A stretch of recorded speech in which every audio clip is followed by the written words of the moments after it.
Hi, Mark Amber here from MSA. Today is Friday, August the 14th, and the big news this week is this hot, dry weather that triggered morning-only fishing. So that started on Thursday morning, and you know, the way it always works is that we get through the peak of 2 consecutive days, and the water temperature is above the threshold, which is 23 degrees centigrade.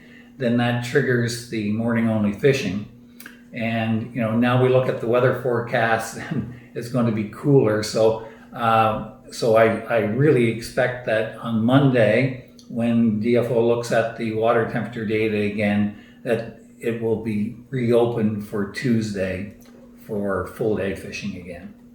So, but over this period of time, it's morning only fishing. And of course, right across the whole Miramichi watershed, it's only catch and release 2 fish only. And that change came back down this past spring.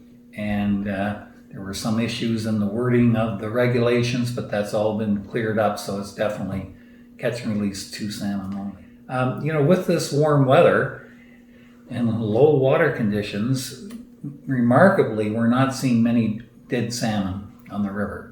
There was some reports of a few on the southwest Miramichi, and people blamed it on tubers harassing the fish, but I don't know that. But I guess when they are in these cold water sanctuaries, they're there for refuge and they shouldn't be bothered. And the reports is that there's a lot of fish holding up in these cold water pools. So anyway, the run seems to be up a little bit on the southwest Miramichi. We're not hearing the same on the northwest, but I guess when we look at the barrier counts, so for the Dungarvan barrier, we're basically mirroring last year. So we have basically the same counts, and it wasn't very good last year, but it's about the same. And on the northwest, though, we have an increase in the number of large salmon and a decrease in the number of grouse. So warm water, when the water comes up, whenever we do get a raise in water, we may see an influx of fish into those barrier pools. Our crews have been out electrofishing. Unfortunately, they had to stop for a couple of days because the water was too warm. Now they are normally targeting cold water tributaries, looking for when we tear out beaver dams, we want to go back and see if fish actually got above those areas to spawn. And those are really the smaller cold water tributaries. So generally, even when the water in the main stem of the river is warm, they can electrofish. But even this week, it was too much.